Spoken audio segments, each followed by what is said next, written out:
हमीरपुर में फसल ऋण मोचन योजना बनी मजाक। 10 रुपए से 4,000 तक हुई किसानों की कर्ज माफी। बीजेपी सरकार ने किया 1 लाख तक की कर्ज माफी का वायदा। गाजियाबाद में बीजेपी नेता की हत्या का खुलासा। शार्प शूटर किया गिरफ्तार। पूर्व विधायक अमरपाल शर्मा पर सुपारी देने के आरोप। अमरपाल घर से फरार।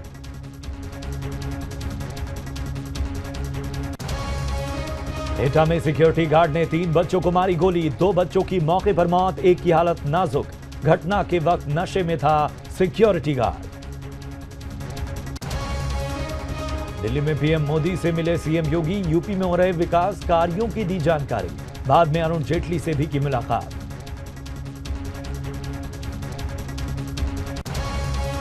बुजुर्ग महिलाओं को योगी सरकार ने दिया तोहफा। 60 साल से ऊपर की महिलाएं रोडवेज बसों में कर सकेंगी मुफ्त यात्रा। प्रदेश की 90 लाख महिलाओं को मिलेगा फायदा। पूरब से पश्चिम तक लूट की वारदातों से कटघरे में पुलिस। लखनऊ में व्यापारी से 10 लाख की लूट। आगरा में बदमाशों ने व्यापारी से लूटे 6 लाख। गोरखपुर में पुलिस चौकी के पास महिला से छीना गया कैश से भरा बैग। हरिद्वार पहुंचे आरएसएस प्रमुख मोहन भागवत ने संगम स्वाध्याय कार्यक्रम में की शिरकत। धर्म परिवर्तन करने वालों पर किया तीखा वार। कहा उन्होंने पूजा पद्धति तो बदल दी पर परंपरा नहीं बदल पाए। हरिद्वार दौरे पर सीएम त्रिवेंद्र रावत ने की विकास कार्यों की समीक्षा। सरकारी खनन नीति के विरोधियों पर ली चुटकी। कहा कुछ लोग सिर्फ विरोध के लिए हुए हैं पैदा।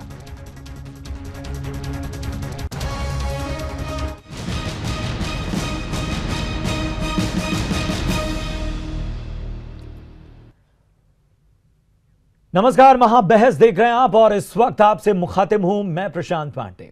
जुमा 4 दिन पहले की ही तो बात है जब फर्जी बाबाओं की फौज को रोकने के लिए अखाड़ा परिषद ने साधु बनने के लिए परीक्षा कराने का प्रस्ताव रखा।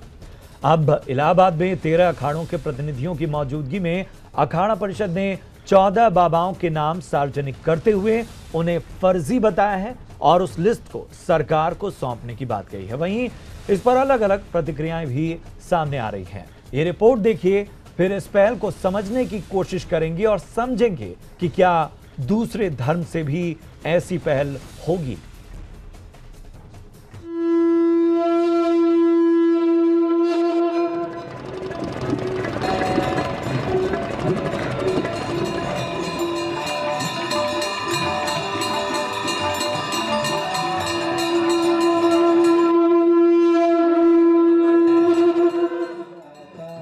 हर समाज का आईना होता है धर्म।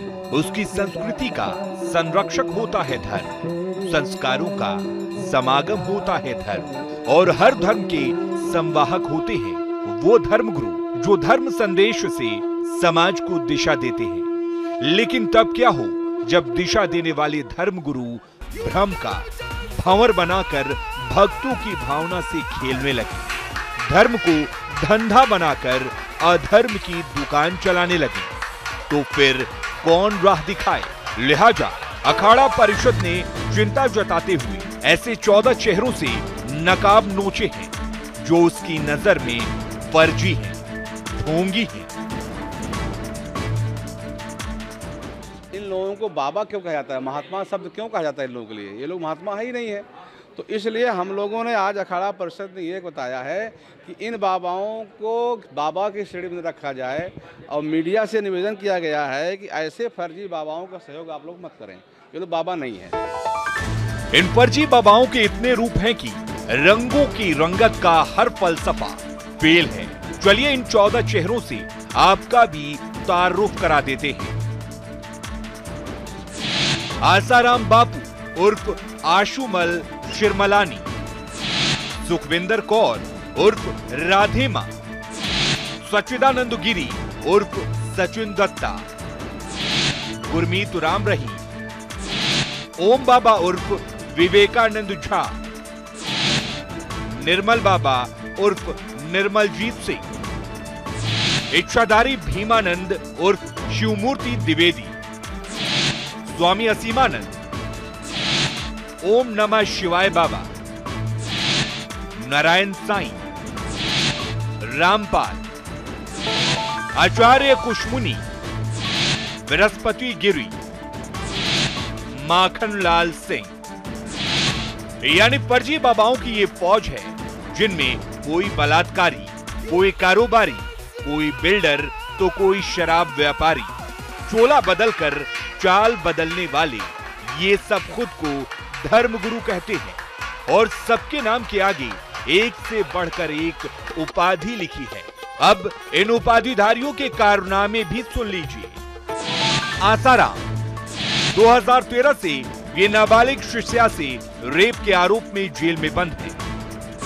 आरोप है कि ये आशीर्वाद देने के नाम पर लड़कियों का यौन शोषण करते थे। गुरमीत राम रही, रेप के मामले में 20 साल की सजा। इसके अलावा पत्रकार और सेवादार की हत्या के भी आरोप। स्वामी नित्यानंद, गंदे काम का आरोप, धोखाधड़ी और अश्लीलता के आरोप दर्ज है। विवादों की फहरिस्त यह है कि एक अभिनेत्री के साथ सेक्स की सीडी सामने आई। आश्रम पर पड़े छापे में गांजा समेत तमाम आपत्तिजनक सामान भी मिले। स्वामी भीमानंद, देह व्यापार में शामिल होने का आरोप, प्रवचन के बहाने लड़कियों को फंसाने का आरोप, अजीबो गरीब नागिन डांस के लिए चर्चा में रहे। ऐसा भी नहीं है कि केवल हिंदू धर्म में ही हों ऐसे धर्मगुरु। मुस्लिम समाज सहित बाकी मजहबों में भी एक से बढ़कर एक धर्मगुरु मजहबी महफिल जमाकर लोगों को लूटने में लगे हैं। अखाड़ा परिषद की पहल का स्वागत तो सभी कर रहे हैं, लेकिन सवाल यह है कि क्या दूसरे धर्म के जिम्मेदार लोग भी करेंगे ऐसी ही पहल?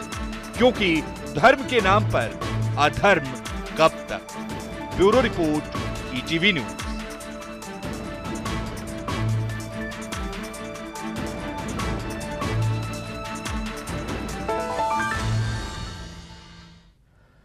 तो वाकई धर्म के नाम पर अधर्म कब तक, यही सवाल आज हम महाबहस में उठा रहे हैं और इस बहस को आगे बढ़ाएंगे हमारे एग्जीक्यूटिव एडिटर अमिताभ अग्निहोत्री और तमाम खास मेहमान इस वक्त स्टूडियो में मौजूद हैं। एच.एस. रावत साहब धर्मगुरु हमारे साथ जुड़ेंगे इस बहस में। इसके अलावा Maulana Abdul Hamid Nomani, general secretary AIMMM, और इसके साथ ही स्वामी चक्रपाणी जो अध्यक्ष हैं हिंदू महासभा के, वो भी अपनी बात रखेंगे और मुस्लिम स्कॉलर ताहिरा हसन भी जुड़ी हुई हैं इस महाबहस में। अमिताभ जी, आज कहीं ना कहीं ये मानना है कि इस महाबहस में कही गई हर बात, एक एक हर्फ, एक एक लफ्ज जो बात कही गई है वो एक असर कर सकती है, और जिस बहस को आपने उठाया वाकई एक गंभीर बहस की जरूरी है कि अधर्म और धर्म को लेकर जो लगातार बहसें चल रही हैं उसमें एक सार्थक बहस की जरूरत थी और आज आपने उसे रखा है। क्या मानते हैं कि ये जो आज चर्चा है, ये जो लगातार धर्म और अधर्म की लड़ाई चल रही है और सही और गलत की पहचान के बारे में बार बार बात कही जा रही है, इसे लेकर मुश्किलें कहां हैं, भ्रम कहां है? प्रशांत, देखिए, अखाड़ा परिषद के फैसले के दो फलितार्थ हैं। सामान्य दृष्टि से देखें तो अच्छी पहल है। मुझे याद है जब हम इस मुद्दे को लेकर आए थे महाबहस में, तो रावत जी हमारे साथ थे उस दिन बहस में, चक्रपाणी जी महाराज थे। तब भी मैंने कहा था कि सही और गलत के बीच में रेखा खींचनी होगी, कोई नाराज हो या खुश हो। यह आस्था का मसला अंधेरी सुरंग नहीं हो सकता कि अंधेरी सुरंग में घुस के सब लोग कबड्डी खेलो और आम का अचार 1 लाख रुपए किलो बेचो, 5 मटर के दाने 5 लाख में बेचो, यह नहीं चलेगा ना। कोई अवतार हो, कोई प्रभु हो, महाप्रभु हो, मौलाना हो, पादरी हो, कोई हो। एक पहल हुई, नरेंद्र गिरी जी ने जो पहल की उसके विरोध में भी कुछ लोग खड़े हुए। उनके अपने तर्क है कि भाई ये कौन होते हैं, हम मान ले वो कोई नहीं होते। तो आप लोगों ने कभी कोई पहल की क्या? अरे भाई, समाज अपने भीतर कोई मर्यादा की आचार संहिता बनाएगा या नहीं बनाएगा? और जिन लोगों के नाम घोषित किए हैं उनमें कोई सदाचारी है तो बताए। तो ये लिस्ट कोई इस भारत का संविधान थोड़ी ना है, भारत के संविधान में भी संशोधन हुए, इसमें भी हो जाएगा। लेकिन अगर कॉलगल रैकेट में आप पकड़े गए हो नागिन डांस करते हुए और फिर कह रहे हो कि अखाड़ा परिषद कौन होता है, तो ये तो नहीं चलेगा भाई ना, माफ करिए। अखाड़ा परिषद कोई नहीं मान ले, फिर सिख गुरुद्वारा प्रबंधक कमेटी भी कुछ नहीं, फिर मुस्लिम पर्सनल लॉ बोर्ड भी कुछ नहीं, तो आखिर रेखा कौन खींचेगा? हम और ताहिरा जी खींचे क्या, ताकि सारे बवाली हमारे से आ जाएं? मैं मानता हूं दो स्तर पर बहस होनी चाहिए आज।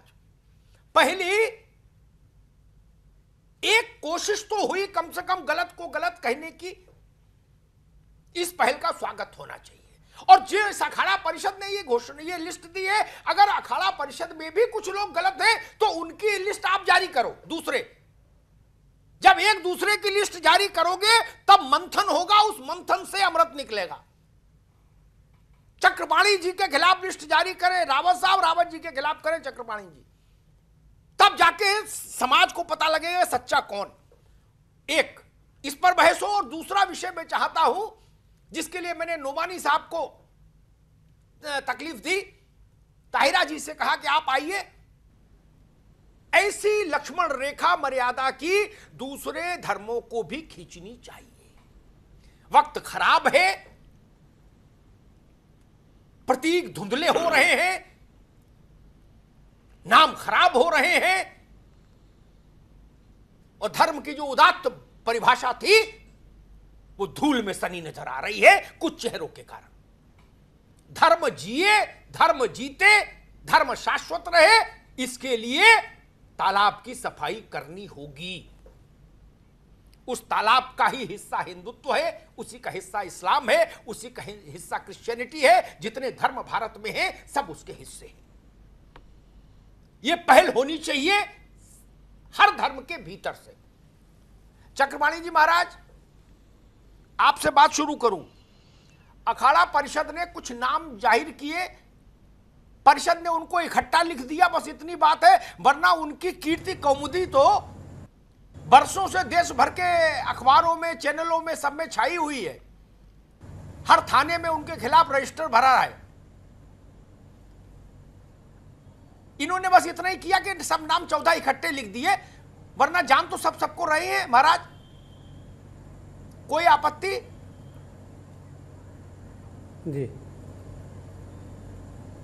नहीं, देखिए ऐसा है, एक तो बिल्कुल इसमें दो राय नहीं है कि जिस प्रकार से आए दिन बाबाओं के और इस तरह से पकड़े जा रहे आपराधिक कृत्यों में, उससे पूरे जो सनातन धर्म है उस पर निश्चित रूप से प्रभावित हो रहा है। और यही नहीं, एक व्यक्ति गलत करता है और उसका परिणाम ये होता है कि जो गांव में और अन्य जगह आश्रमों में संत रह रहे हैं, जो अच्छे संत हैं, उनको भी परेशानी का सामना झेलना पड़ रहा है। और उसको लोग ये समझ रहे हैं कि ये भी कहीं ना कहीं गलत होगा या बलात्कारी होगा या गलत होगा, क्योंकि हमारे पास तो तमाम देश से संतों के फोन आते हैं और परेशानी का वो करना पड़ता है। तो इसलिए पहल तो जरूर करना चाहिए, करना पड़ेगा सबको कि अपने अपने समाज में जो इस प्रकार के तत्व हैं उनको चिन्हित करके खुद ही हम कहेंगे, जब घोषणा करेंगे तो हमें कहीं ना कहीं हमारी सनातन धर्म की मान और सम्मान बचेगा। क्योंकि देखिए, जब आदि जगत गुरु शंकराचार्यों ने अब इसी सनातन धर्म को बचाने के लिए 4 पीठों की स्थापना की और पूरे स्वल्प काल में, कम उम्र में ही और पूरे देश को जोड़ने का काम किया। सनातन तो त्याग का प्रतीक है, लेकिन आज यहाँ पे व्यवसाय का प्रतीक जिस प्रकार से हो जा रहा है, वस्त्र पहन के कोई भी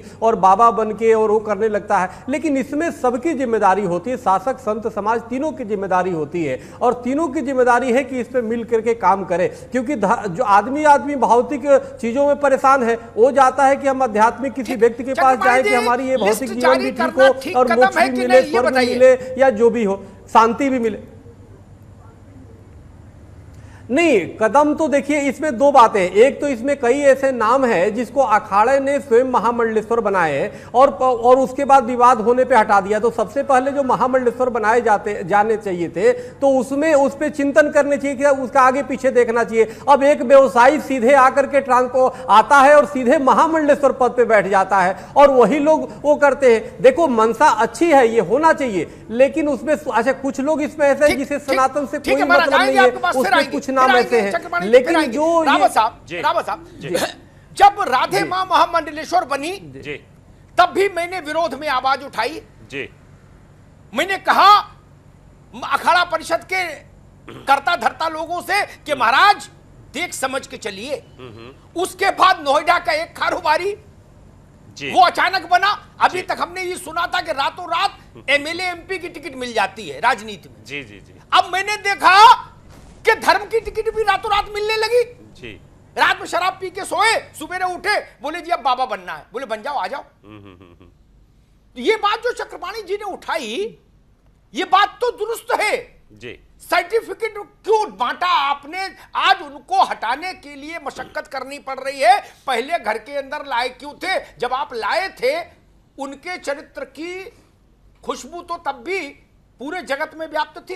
रावत साहब, नहीं, बिल्कुल आप ठीक कह रहे हैं अमिताभ जी कि अखाड़ा परिषद अभी जो पहल कर रहे हैं, ये पहल अगर पहले से की जाती और ज्ञान इसमें सबसे पहला पॉइंट है कि ज्ञान के आधार पर अगर मंडलेश्वर बनाए जाते और जो अखाड़ा की हमारी परंपरा है उसको लेकर के अगर बनाए जाते महामंडलेश्वर तो इनको वापस ना लेने पड़ते। लेकिन जहां सचिन दत्ता की बात आती है कि उनको वापस करना पड़ा, वहां मुझे लगता है कि उनको कोई बैराग जैसी बात तो थी नहीं। और राधे मां वाली बात है कि उनको पहले बनाया और काफी समय तक रही, फिर वो विवाद आया तो उसके बाद उनको हटाया। वो गलत हुआ। अगर बनाया है और फिर हटाया है तो गलत है। कहीं ना कहीं अखाड़ा परिषद यहाँ कंफ्यूज हो गया। अगर राधे मां अगर धर्म का काम कर रही थी। एक बात बता रावत साहब जी, ये अखाड़ा परिषद ने सचिन दत्ता, और मैं तो बड़ा सीधी सपाट बात बोलता हूं, नाराज हो तो अच्छा और खुश रहे तो अच्छा। सचिन दत्ता और जब राधे मां को महामंडलेश्वर बनाया तो वो भी 3 तलाक के अंदाज में बनाया। तलाक तलाक तलाक, महामंडलेश्वर महामंडलेश्वर महामंडलेश्वर जी। दुनिया का आदमी हतप्रभ था कि इसके पीछे कौन सा मिष्टान्नम मधुरम प्रियम का खेल हो गया। सचिन दत्ता बहुत बाद में बने और राधे मां बहुत पहले बन चुकी थी, पहली बात। और राधे मां जब बनी थी, ये महामंडलेश्वर बनी उस समय और भी बने ना मैं अभी और भी बने। मैं नाम अगर लूंगा तो मुकदमा भोगूंगा। अभी भी अखाड़ा परिषद के कुछ ऐसे महामंडलेश्वर बने हुए हैं जिन पर उंगली उठ रही है। रावत जी, मेरी बात आप नहीं समझे। मेरा निवेदन ये था, महामंडलेश्वर बनाने की प्रक्रिया को फॉलो नहीं किया गया जब इनको बनाया गया। ये 3 तलाक जैसा हो गया। आज भी नहीं कर रहे बहुत सारे लोग, आज भी बहुत सारे महामंडलेश्वर हैं। और जब महामंडलेश्वर बन जाता आदमी बैराग ले लेता, संन्यास ले लेता है तो घर बार छोड़ देता है। लेकिन बहुत सारे ऐसे हैं कि अपनी पत्नियों के साथ रह रहे हैं और महामंडलेश्वर हैं, परिवार के साथ रह रहे हैं और महामंडलेश्वर के नाम पर धंधा चल रहा है उनका। वही समस्या तो वही तो हमने उनसे पूछना नरेंद्र गिरी जी से कि भाई अखाड़ा परिषद ने, ठीक है ये तो उन लोगों के नाम आ गए जो मीडिया में हैं, केस रजिस्टर्ड हो गए हैं, उनका नाम देना बड़ा आसान है। लेकिन जो अभी मीडिया में भी नहीं है, नाम भी नहीं दिया, लेकिन वो तो कहीं ना कहीं अभी भी इस काम में लिखते हैं। ठीक बात ठीक राव साहब। नोमानी साहब, हमारा तालाब तो हमारी जिम्मेदारी बनती है कि साफ रहे, दीगर बात है ना नोमानी साहब? जी जी बिल्कुल सही। तो एक तरफ से शुरुआत हुई, क्या ये शुरुआत बाकी जगह से और नहीं उठनी चाहिए ताकि पूरा तालाब साफ हो जाए? देखिए, मुस्लिम समाज और शरिया में जो है वो पहले से जो रोक लगी हुई है। हमारे यहाँ कोई आदमी अवतरित नहीं हो सकता है और कोई जो है अब नबी नहीं बन सकता है, और जो भी जो है आएगा वो सिर्फ मार्गदर्शक के रूप में आएगा। इसलिए जो है वो आस्था का वो केंद्र जो है जो इसको अथॉरिटी हो जाए, ऐसा जो है वो मुस्लिम समाज में हो नहीं सकता है। जो भी बोलेगा कुरान की रोशनी में बोलेगा, हदीस की रोशनी में बोलेगा, तो ये भी हो नहीं सकता। और ये जो है हमारे यहाँ जो है ऐसा जो है वो कुछ मैं नहीं हो नुमानी सकता साहब है। आपकी बात जो से अगर बिल्कुल इसका- सहमत नहीं। अगर जो है कोई आदमी आगे आपके बढ़ता है जितने भी भगवान होने का बादशाह दावा हुए, करता है जबरदस्ती और हिंदुओं को अवतार मुसलमान हमारे बनाया। अवतार क्या अवधारणा मैं हमारे सहमत यहाँ है ही नहीं। जाकिर नायक तो ये- जैसे आदमी पैदा नहीं, हुए वो अपने आप को वो नहीं, कभी नहीं, कभी मुस्लिम आपने समाज में वहां धर्म विरोध गुरु नहीं जो किया। है, नहीं, वो आपको वहां धर्म विरोध गुरु करना कभी नहीं चाहिए था माना गया उनको। जब हिंदुओं को जबरदस्ती औरंग जैसा ठीक, आता ठीक, था ठीक, याद ठीक, नहीं, रावत जी, नहीं, ठीक, नहीं, समाज में तो उनको वहां कभी भी तो धर्म गुरु तो नहीं वहां माना का गया, धर्म ठीक, कहाँ ठीक, गया? ठीक, नहीं वहां रहा का वो। धर्म कहाँ चला गया? नहीं, नहीं, उनको कभी धर्म रावत गुरु साहब मुस्लिम रोकूंगा, समाज में नहीं माना रावत साहब गया है। रोकूंगा, नुमानी साहब आपको भी रोकूंगा, मैं ताहिरा जी को बीच में ले आऊं। ताहिरा जी, मेरा बड़ा सात्विक प्रश्न था, उसमें कहीं उत्तेजना नहीं आनी चाहिए। कई बार ऐसे प्रसंग हमारे सामने आते हैं कि कोई मुस्लिम समाज का व्यक्ति, अगर हम अखाड़ा परिषद की लिस्ट पर चर्चा कर सकते हैं तो यहां भी चर्चा करनी होगी, कोई क्षेत्र निषिद्ध नहीं हो सकता चर्चा में।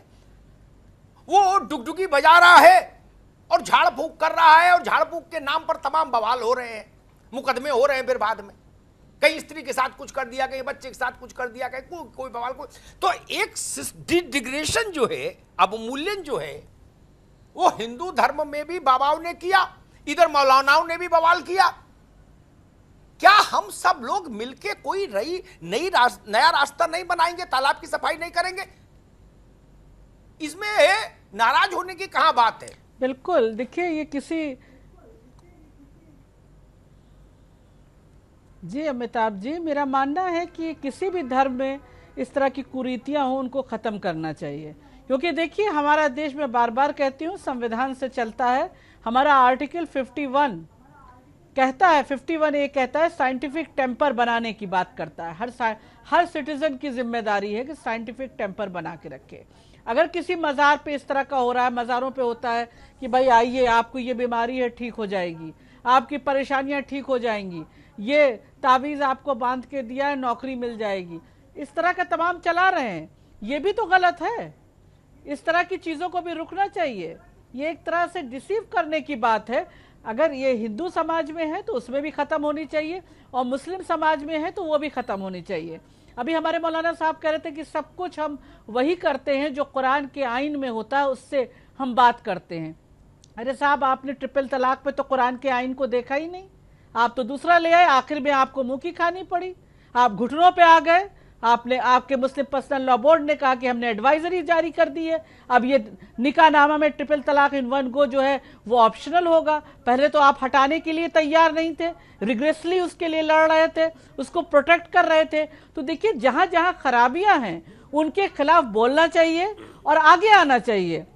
अखाड़ा परिषद ने भी जो लिस्ट दी है वो सब वो लोग हैं जिनका ज्यादातर सामने अब अपराध आ गया है, और राम रहीम के बाद हमने देखा कि जिस तरह से हमारी पुलिस अंडर स्ट्रेन रही और जिस तरह से उसने वेंडलाइज किया, ये पूरे गुंडों का गिरोह था, फॉलोवर इनके क्या थे, गुंडे थे पूरे, जिन्होंने तमाम मीडिया के लोगों को भी मारा पीटा और उनकी वैन्स को जलाया। तो मुझे लगता है कि ये हाई टाइम था, ये लिस्ट रिलीज पहले हो जानी चाहिए थी, लेकिन मुस्लिम समाज से अभी आवाज नहीं आई है, उन्हें भी आवाज बुलंद करना चाहिए। इस तरह के तमाम लोगों को तमाम जो इस तरह के मौलाना हैं, तमाम इस तरह की मज़ारों पे जो चल रहा है, आपने बिल्कुल उसको दुरुस्त बात कही। ये कहें कि मैं नोमानी साहब के पास दोबारा जाऊंगा, ताहिरा जी नोमानी साहब के पास दोबारा जाऊंगा। नोमानी साहब, आपने एक बहुत वेग बात कही, ये बड़ी आदर्श सी बात है कि भाई सब कुछ कुरान के हिसाब से चलना चाहिए, आदर्श स्थिति है। जैसे प्राणियों में सद्भाव हो, सदा सच बोलो, ये बात आदर्श स्थिति है, जमीन पर होता नहीं।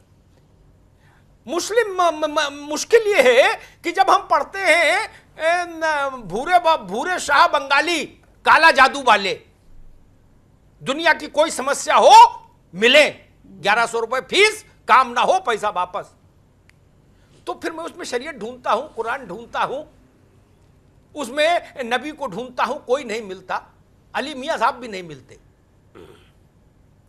लेकिन भूरे शाह बंगाली भी खेल कर ही रहे हैं, जो इच्छाधारी बाबा कर रहा है वो भूरे शाह बंगाली कर रहा है। तो सवाल ये है, इच्छाधारी को भी अलग करो, भूरे शाह बंगाली को भी अलग नहीं करे। अखबारों के पन्ने उठा के देख लीजिए कि 100 विज्ञापन हर अखबार में छपे मिलेंगे, 100 गिन के। देखिए ये लोग जो कुछ भी कर रहे हैं उसका जो है वैचारिक कोई आधार नहीं है। कोई जो है झुग्गी झोपड़ी में इधर उधर कर बैठ रहे गया है हैं भाई। तो ऐसे लोगों को मुस्लिम समाज में हमेशा जो है वो रिजेक्ट किया गया है। आधार नहीं जो है तो उनके मान्यता खिलाफ प्राप्त कहा लोग जाए, हैं। बोला हमारे जाए, यहाँ यही जो तो है बात हो एक रही ने है जो है पंजाब कादियान कि में वो नबी होने का दावा किया, अन-इस्लामिक उसको है। मुस्लिम समाज ने महा ठग बता दिया और उसको जो है मुस्लिम समाज से बाहर कर दिया, जिसको आज आप अहमदिया कहते हैं। तो हमारे यहाँ जो है नबी के नाम पे जो है या भगवान के नाम पे या भगवान के अवतार के नाम पे कोई जो है वो जगह नहीं बना सकता है। जहां तक ठग और गलत लोगों का काम है तो वो हर समाज में है। हम उनको रिजेक्ट करते हैं ऐसे लोगों को। नुमानी साहब, आप कैसे, मुझे समझ नहीं आता।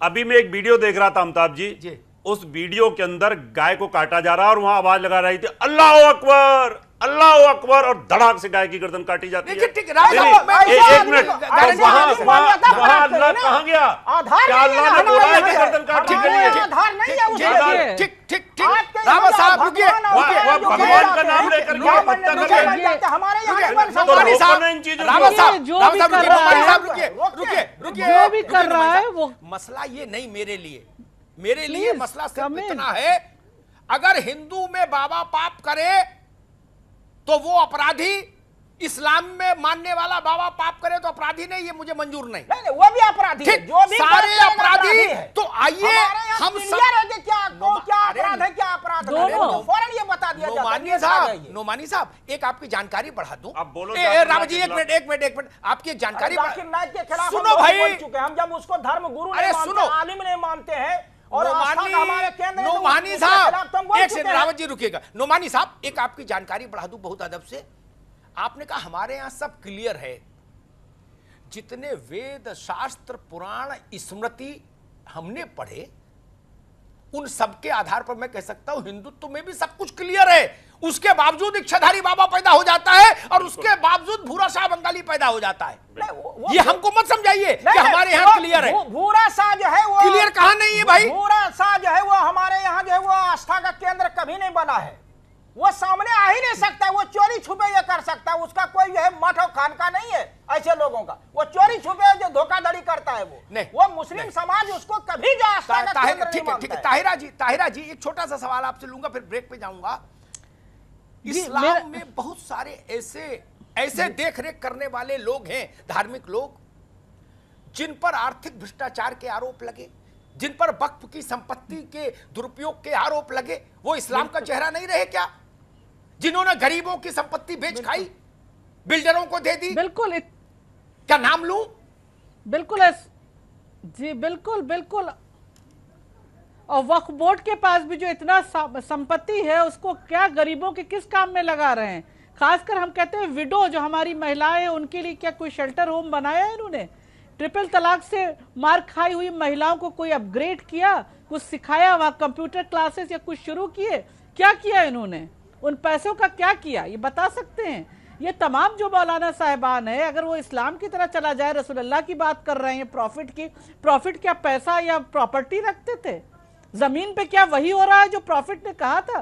क्या हम उसको फॉलो कर रहे हैं? कोई मजहब हेट रेट नहीं बताता, लेकिन फिर इतनी हेट रेट, इतनी नफरत क्यों है दुनिया में? क्योंकि कोई सही तरीके से मजहब को नहीं मान रहा है, कोई भी धर्म को सही तरीके से फॉलो नहीं कर रहा है। किसी धर्म में नफरत नहीं सिखाई गई है, प्यार सिखाया गया है। अगर हम ये कहेंगे कि आपके धर्म में खराब और मेरे धर्म में सब अच्छे, तब तो शुद्धिकरण हो चुका। इच्छाधारी इधर वाले भी उतने खराब जितने उधर वाले। जब तक हम ये नहीं मानेंगे तब तक तो इलाज नहीं हो सकता मेरी समझ में भाई।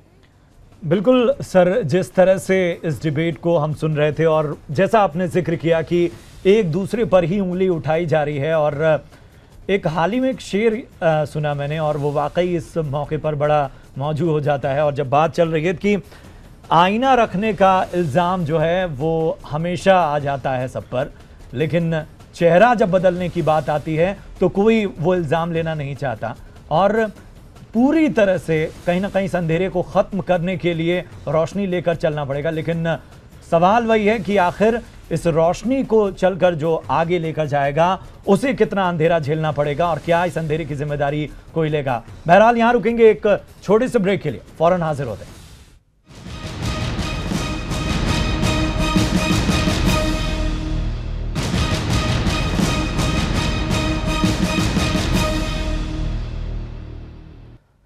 ब्रेक के बाद एक बार फिर आप जुड़ चुके हैं महाबहस के साथ और आज ईटीवी एक मुहिम के तहत, जी हां, एक मिशन के तहत वो बात रख रहा है जिसे रखने में कई बार मीडिया झिझकती है और कई बार इस पर बहसें नहीं होती हैं। शायद ही इस तरह की जिम्मेदारी कोई ले और आज हमारे एग्जीक्यूटिव एडिटर अमिताभ अग्निहोत्री साफ तौर पर दूध का दूध और पानी का पानी कर रहे हैं और वाकई इल्जाम भी हम पर आएगा तमाम बातों को लेकर, लेकिन इब्तिदा से हमें डर नहीं। अमिताभ जी, बहुत सारे इल्जाम आएंगे और कहीं ना कहीं इस अंधेरे को मिटाने के लिए जो शुरुआत की गई है, जिस पर बहस जारी है, उस पर भी बार बार उंगलियां उठेंगी, लेकिन इन आदमियों को पहचानने की जरूरत अब आन पड़ी है।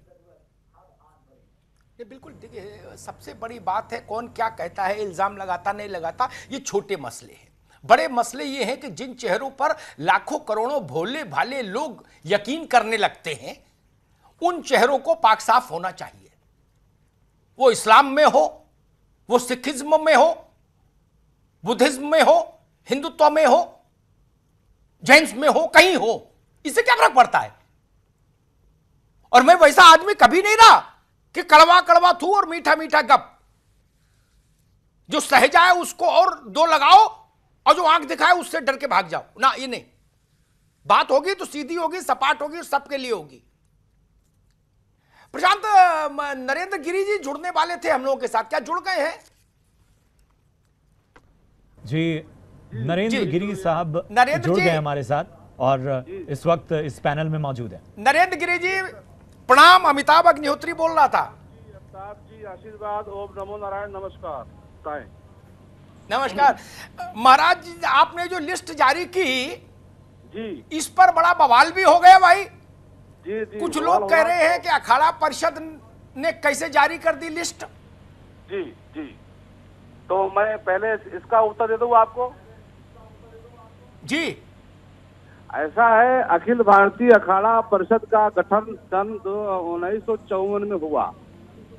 जब नेहरू जी आए और गदर हो गई, तब जितने संप्रदाय के लोग उसको मेले में थे और सभी अखाड़े जुड़े हुए संप्रदाय होते हैं, तो उन्होंने एक गठन किया अखिल भारतीय अखाड़ा परिषद, और जिसमें निर्णय लिया गया कि केवल अखाड़ा के 2-2 मेंबर इसमें रहेंगे और अध्यक्ष महामंत्री बाकी लोग रहेंगे। उस समय पहला निर्णय हमने उस समय 54 में कहा गया था कि उस समय कुंभ के मेले के समय कोई भी वीआईपी शाही स्थान पर नहीं आएगा, जो आज तक लागू है। एक बात ये देखिए, मेरा कहना यह है कि अगर संत की जो एक कमेटी है अखिल भारतीय अखाड़ा परिषद, जितने भी संत हैं, चाहे हमारे महामंडलेश्वर हो, चाहे खालसे के श्री महंत हो, चाहे किसी सब हमारे नाथ संप्रदाय के हों, वो कहीं न कहीं अखाड़े जुड़े हुए हैं। तो इसलिए हमारा पूरा अधिकार है और सनातन धर्म की संस्था ये सर्वोच्च मानी गई है, इसलिए इसका निर्णय सर्वमान्य होता है और लोग मानते भी हैं। अब जिनको जो फर्जी है वो क्या जाने अखाड़ा क्या होता है, तो वो तो नहीं मानेंगे, बिल्कुल सही है। लेकिन जो ठेस पहुंची हम लोगों के ऊपर, बार बार बाबा ये देखिए क्या कर रहे हैं, महात्मा ये कर रहे हैं, जब वो महात्मा है ही नहीं है तो क्या कर रहे हैं क्या नहीं कर रहे हैं, उस महात्मा से क्यों जोड़ दिया जा रहा है, ये मेरा कहना है। नरेंद्र गिरी जी, एक आरोप और लग रहा है जी, ये कहा जा रहा है कि जिसमें राधे माँ और वो दूसरा जो था कारोबारी नोएडा वाला, हाँ, बोले सचिन दत्ता, बोले उन दो को तो अखाड़ा परिषद ने ही महात्मा बनाया। हाँ, अमिताभ जी, जैसे अभी आपने कहा कि मैं डरता नहीं, मैं सत्य बोलता हूँ, मैं कहता हूँ मानव जीवन है, कहीं गलती हो जाती है, लेकिन जैसे ही सत्यता जानकारी हुई, आपका मेरा डिबेट हुआ था इसी फोन द्वारा, जैसे जानकारी हुई तुरंत 1 सेकंड में लगाया गया, ये मौका दिया गया कि सुधर जाएं संन्यास देने के बाद भी, लेकिन उनकी गतिविधियां वही रही। मेरी कमेटी ने रिपोर्ट दिया, तुरंत 5 मिनट में लगाया, हटा दिया गया उनको। और आज भी मैं इसलिए उनको बाहर किया कि कल लोगों को भ्रम न रहे कि अभी ये महात्मा है, इसलिए उनको हमने कहा कि तत्काल इसका नाम डाला जाए कि फर्जी महात्मा है, महात्मा के नाम का दुरुपयोग न करें। अच्छा महाराज, एक अंतिम सवाल, क्या ये लगातार प्रक्रिया जारी रहेगी शुद्धिकरण की? अभी 14 की लिस्ट आई, फिर नीचे तक जाना होगा? जी अमिताभ, जिले जिले फर्जी महात्मा है। जी अमिताभ जी, मेरे 13 अखाड़ों के अगर जोड़ा जाए तो लाखों की संख्या महात्मा है, और कोई भारत का कोई ऐसा कोना नहीं जहाँ न हो। उनसे कहा गया है कि आपके क्षेत्र में कोई ऐसे फर्जी महात्मा जो पाखंड कर रहा हो, लोगों को ठग रहा हो, लोगों को लूट रहा हो, व्यभिचार कर रहा हो, वो लिस्ट लाइए जो जुड़े नहीं हो, जो स्वयं हो। ये हमारा जो हिम्मत होना चाहिए। अभी मैं बताऊंगा आपको, मेरे कभी 2 कॉल आई दुबई से, ये कहा गया कि मैं शूटर भेद चौक मरवाऊंगा। 3 दिन से रामपाल के शिष्य, आपके आसाराम बाबू से मैं उसकी FIR लिखा चुका हूँ, लेकिन मैं डरा नहीं। मैं चाहे बिल्कुल नहीं डरूंगा, चाहे कुछ भी हो जाए, हत्या हो जाए, मंजूर है। लेकिन आपसे ये भी कह रहा हूँ, 3 साल का मौका दीजिए, इन फर्जी महात्माओं से भारत मुक्त होगा। जी बिल्कुल ठीक बात नरेंद्र जी, ठीक। चक्रपाणी जी, नरेंद्र गिरी जी ने साफ किया कि ये अभियान जारी रहेगा नीचे तक। जी ठीक बात है। हाँ, नहीं, देखिए एक बात तो नरेंद्र गिरी जी महाराज ने बड़ी साफ गोई से बात को स्वीकार किया कि मनुष्य है और गलती हो जाती है, और जब ये पता चला वो व्यवसायी के बारे में तो निकाला, तो अच्छी बात है, स्वागत योग्य है। देखिए वास्तव में हर संत परेशान तो है ही है। हाँ, नहीं, ये अच्छी बात है, उन्होंने बड़ी साफ गोई से इस बात को रखा। लेकिन एक बात तो है ही है कि निश्चित रूप से जो प्राचीन परंपरा हमारी सनातन धर्म का है, वो कुछ लोगों की वजह से बदनाम तो हो ही रहा है, और इसमें जरूरी है। अच्छा देखिए, सबसे बड़ी बात है कि सिर्फ सनातन में नहीं, और भी जो आपने बात उठाया, इस्लाम में भी है, ईसाइयत में भी, हर जगह है। इसको जरूरी है कि हर व्यक्ति अपने अपने संगठन जो है कुछ आगे बढ़े। आगे बढ़ेगा तो निश्चित रूप से देश से जो अंधविश्वास है, भ्रष्टाचार है, और जो अनेक प्रकार के धर्म के नाम पे किए जा रहे, आर्थिक दोहन किए जा रहा है, तो निश्चित रूप से निराकरण होगा। और हमें लगता है कि ठीक है महाराज, ठीक। ताहिरा हसन जी, क्रिश्चियनिटी में मैंने देखा रूहानी सत्संग करने वाले बड़े हैं, और वो उस रूहानी सत्संग में सारे मर्जों की दवा दे देते हैं, वो भी इच्छाधारी हैं।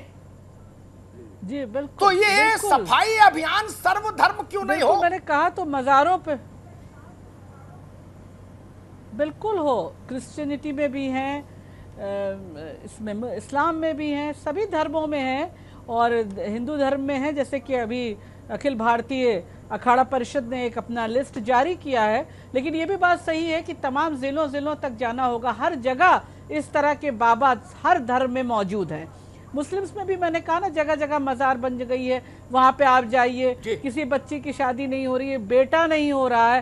तो इस्लाम में भी इस तरह के मौलाना हैं जो बेटा होने पे देते हैं। बातें तो करते हैं कि मोहम्मद मुस्तफ़ा सल्लल्लाहु अलैहि वसल्लम के सिर्फ बेटी थी, लेकिन फिर बेटा पैदा होने के लिए उसको इम्पोर्टेंस देते हुए वहां पर तावीज़ भी देते हैं, और तमाम चीजें होती हैं कि कैसे पैसा बढ़े, कैसे आगे बढ़ो। यानी दहेज जैसी कुप्रथा जिसको कहते हैं, इस्लाम में नहीं है। इस्लाम में नहीं है, मैं मानती हूँ, लेकिन उसके लिए मौलाना साहिबान आवाज क्यों नहीं उठाते? जैसे 3 तलाक के लिए लड़ रहे थे, मैं कह रही हूँ, उसके लिए नहीं लड़ते कि इसको खत्म कर दिया जाए। तो मेरा मानना है कि इस्लाम के अंदर भी ऐसा कुरीतियां चल रही हैं, मस्जिदों में बोलते हैं, मदरसों में बोलते हैं, तमाम जलसे होते हैं, आप घर में उनको आगे बढ़ाना चाहिए। उलमा के खिलाफ जो है, हमने जो है सैकड़ों चैनल पे जो है वो 3 तलाक का विरोध किया है। क्या उलमा के खिलाफ क्या दिया? उलमा की क्या खिलाफ बात है? मैं कह रही हूँ मज़ारों पे जहाँ इस तरह का काम हो रहा है, उसके खिलाफ उलमा को बोलना चाहिए, उसके खिलाफ मौलानाओं को बोलना चाहिए। मैंने तो यही कहा कि जहाँ पे इस तरह की कुरीतियां चल रही हैं जो इस्लाम में नहीं लिखी, वहाँ बोलना चाहिए। मौलाना साहब आप तो बेवजह बोलने लगते हैं, औरतें बोल रही हैं, आप महिलाओं को आगे बढ़ने नहीं देना चाहते। पूरी बात तो मेरी खत्म हो जाने देते हैं। मैंने क्या बुरा कहा? मैंने तो कहा इस्लाम में दहेज नहीं है, लेकिन आप लोग खड़े होकर क्यों इसके खिलाफ नहीं बोलते? मौलाना क्यों निकाह पढ़ाते हैं जहाँ दहेज दिया जाता है? मौलाना वहाँ निकाह क्यों पढ़ाते हैं? के पास जाऊंगा, बदनाम करने नोमानी साहब, हवाई बात है, नोमानी साहब, रावत साहब, आप जो है इतनी बड़ी जो है वो सुधारक नहीं हो गई है। नोमानी साहब, आपको भी रोकूंगा, माफ करिए रावत साहब जी, तमाशा करने ठीक। नोमानी साहब बातें कर ले, तत्वों में बोलिए। अरे नोमानी साहब, मेरी बहस का एक तरीका होता है मित्र, रुकना होगा। रावत साहब जी, मूल बात जहां से हम लोग चले थे, बड़ी उदार बात थी, उसमें किसी को उत्तेजित होने की जरूरत नहीं। जी जी, मैंने सारे धर्मों का नाम लिया, जितने धर्म हिंदुस्तान में हैं जी, सब में सफाई अभियान क्यों नहीं चले? केवल सड़क पर ही सफाई अभियान जरूर नहीं, वो भी चले जो मोदी जी कह रहे हैं, लेकिन ये भी चले ये ज्यादा खतरनाक है प्रदूषण। जी बिल्कुल चलना चाहिए। और मैं तो यही कहता हूं कि हिंदुस्तान हिंदू मेजॉरिटी कंट्री है और यहां भारत के अंदर अखाड़ा परिषद, इसके पास एक संवैधानिक अगर पावर आती है तो मुझे लगता है कि जिस प्रकार से आज लोगों ने धमकी दी नरेंद्र गिरि जी को कि हम ये कर देंगे और उनको FIR करानी पड़ी, ये एक दुखद है। और अगर अखाड़ा परिषद को कहीं पावर संवैधानिक मिलती है, जैसे महिला आयोग है या अल्पसंख्यक आयोग है या इस तरह के अनुसूचित आयोग है, तो ऐसे अगर कोई पावर मिलती है धर्म की, तो छटाई ज्यादा संभव होगी। अमिताभ जी आप तो बुद्धिमान हैं, बुद्धिजीवी हैं, अगर ऐसे ही अगर होता रहा और ये लिस्ट लगाते रहे और वो उनके ऊपर मुकदमा ठोकते रहे तो ये सफाई की बजाय कीचड़ इकट्ठा हो जाएगा और मुझे नहीं लगता कुछ हो सकता है। मैं तो यही कहूंगा गिरि साहब को, नरेंद्र गिरि जी को, उन्होंने बहुत हिम्मत दिखाई है अखाड़ों पे। अखाड़ों के पास एक मैन पावर है और वो सरकार के पास जाकर के मिले और उनको बोलें कि भाई हमें ये संवैधानिक पावर दी जाए जैसे आयोगों को दी जाए, अखाड़ा परिषद को ये आयोग के रूप में बना दिया जाए, तो मुझे लगता है कि ये जो सफाई अभियान है अमिताभ जी आपका, ये बहुत आसानी से हो जाएगा और फिर किसी की हिम्मत भी नहीं होगी और ऐसे कोई पैसा देके अखबार में ऐड भी नहीं देगा, चाहे वो भूरे साल की बात हो और चाहे किसी की बात हो। उसमें बड़ी दिक्कत हो जाएगी। फिर सारे धर्मों की जो संस्थाएं हैं उनको संवैधानिक अधिकार देना होगा तो संविधान का मजाक हो जाएगा, वो संभव नहीं। नहीं, तो या फिर एक बोर्ड ही बना लेना सभी का, सबका एक बोर्ड हो, उसमें चाहे मुसलमान भी हो, ईसाई भी हो और कुछ ऐसे भी लोग हों जो कि संत नहीं है, हमारे और आप जैसे बुद्धिजीवी हो, तो मुझे लगता है कि ये धर्म के ऊपर एक अंकुश लगाया जा सकता है। ऐसे फर्जी लोगों के ऊपर जो धर्म के नाम पे लोगों को ठगते हैं, वो बहुत जरूरी है। एक आखिरी सवाल, बहुत छोटा सा सवाल, छोटा सा उत्तर, समय बहुत कम है नुमानी साहब।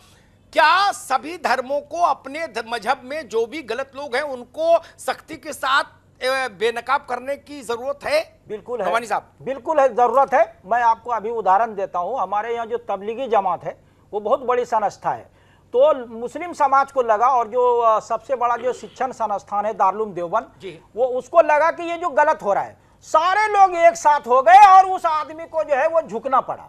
तो हमारे यहाँ जो है वो चूंकि उर्दू मीडिया में ये चीजें भरी हुई आती है और इधर जो वो बात नहीं आ पाती है, तो ये बहुत जरूरी है जो मदारों पर जो है और जो है लोग जो है अलग अलग जो है वो कुटिया बना के जो ठगी का काम करते हैं, वो गली मोहल्ले में हमारे यहाँ आंदोलन चलता है, लेकिन ये कि इसको बड़े पैमाने पर करने की जरूरत है। समय कम है, प्रशांत जी इशारा कर रहे हैं। बड़े पैमाने पर करने की जरूरत है हर धर्म के लोग। साहब बिल्कुल बिल्कुल रोकूंगा। आप सभी का बहुत बहुत शुक्रिया इस बहस में शामिल होने के लिए। और अमिताभ जी, निष्कर्ष की बात की जाए तो वाकई ये कहना होगा कि सिर्फ सोचने से रास्ता नहीं बनेगा, तो क्या रास्ते निकाले जा सकते हैं? आपकी संपादकीय टिप्पणी। प्रशांत, देखिए, पहले तो हम लोग इतने सहिष्णु हो,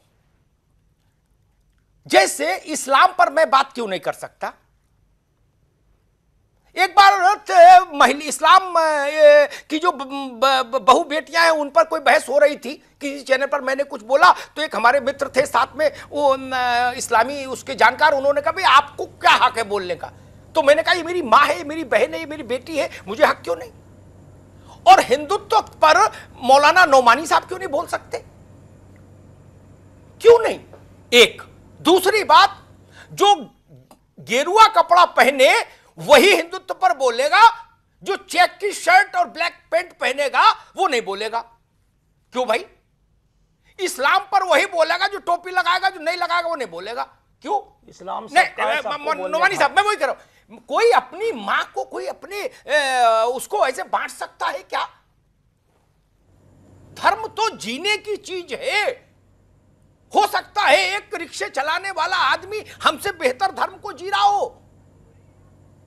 रैदास का उदाहरण है, रहीम का उदाहरण है, कबीर का उदाहरण है। मन चंगा तो कठौती में गंगा, चरमकार थे। एक तो ये जो विभेद है इसको हटाइए।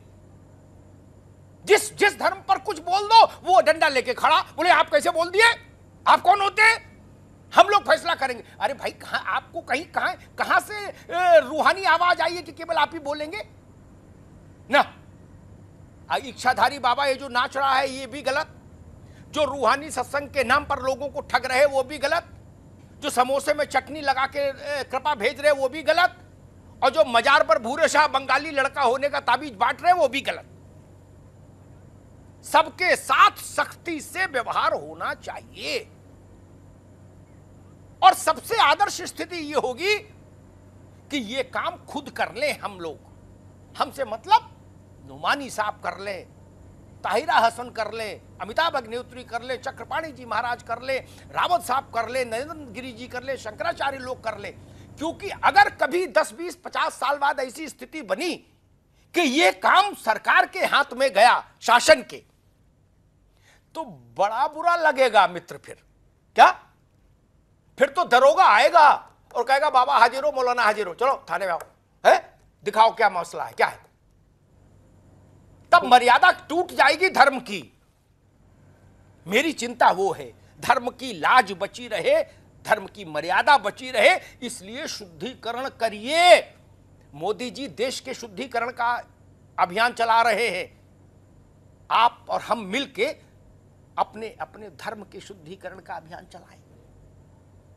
इसमें सन्यासियों की भूमिका, इसमें मौलानाओं की भूमिका, और इसमें उन सब लोगों की भूमिका जो वस्त्र तो नहीं पहनते वैसे, लेकिन चाहते हैं कि धर्म पाक साफ रहे, धार्मिक इलाका अतिक्रमण से बोझिल नहीं हो, दुर्व्यसनों से बोझिल नहीं हो। कबीर जैसा धर्म, रहीम जैसा धर्म, शंकराचार्य जैसी दृष्टि, अली मियां जैसा ज्ञान, बहुत सारे उदाहरण मैं दे सकता हूं। यह देश वो है जो गरीब नवाज को सिर झुकाता है, किसी भूरे शाह बंगाली को नहीं। अजमेर में कौन राजा रहा किसी को नहीं पता। आज अगर कोई पूजता है 365 दिन 2400 घंटे जिसकी दरगाह भरी रहती है, इस देश ने उसको राजा माना अपने मन का। ये देश वो है, इस्लाम से अगर प्रतीक चुनना है तो गरीब नवाज जैसों को चुना जाए, वो रास्ता बनाइए जहां गरीब की सुनी जाए।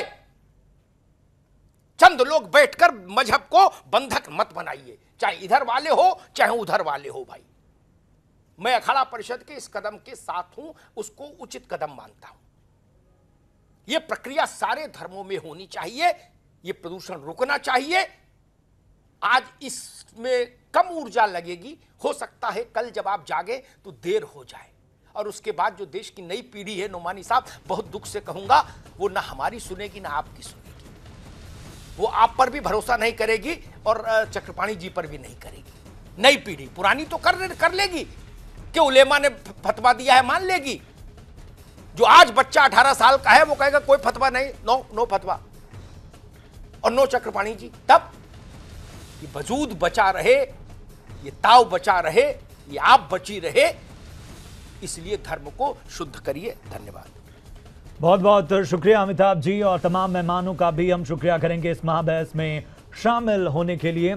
और इसी के साथ इस बुलेटिन में इतना ही।